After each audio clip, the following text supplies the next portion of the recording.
Final Fantasy has been around for a long time. Made by Square, the original Final Fantasy was made in 1987. It's older than me. And it's still going strong to this day, and I'm a big fan.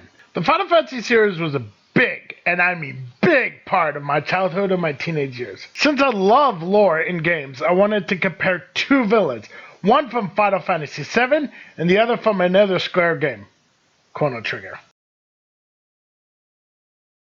The calamity from the sky was an event in Final Fantasy VII's timeline, and the alien, what would be called Jenova, came to the Final Fantasy VII world through a meteorite, and would destroy the native race there known as the Citra, or the Ancients as they would be called.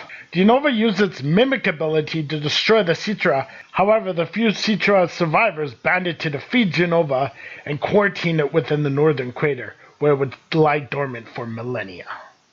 Then the Shinra company unearthed Jenova, mistaking it for a Citra and naming it Jenova.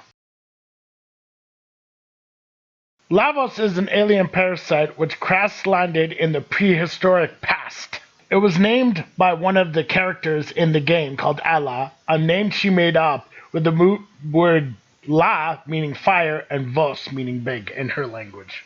Now, Lavos did come to Chrono's Earth to drain its energy to produce genetically enhanced spawns to continue the cycles on other planets. That was a lot simpler than explaining Jenova, but how are the two alike? Well, they both fell in the far past of their game, and they both destroyed and wiped out a race, being the Citra for Jenova and being the reptiles for Lavos. But this is the part that always got me. Where in space did they actually come from? Was it from another being? Or was it from a planet full of them like a race? That would be scary for both scenarios, let me tell you that. My god. They are both quite similar. Is it possible that Lavos was the inspiration for Jenova in Final Fantasy VII? Well, I guess we'll never know. Or will we? Dun dun dun dun. Well, anyways, here's a question for you guys. Who do you think is more evil? I personally do feel like Jenova was more evil because it was a lot more vicious. It did mimic its opponents, and it did use it to get to their loved ones. However, Lavos is quite evil itself, but it was less vicious in the way it dealt with this planet. Alright guys, what do you think? Leave a comment below, like, favorite, and subscribe.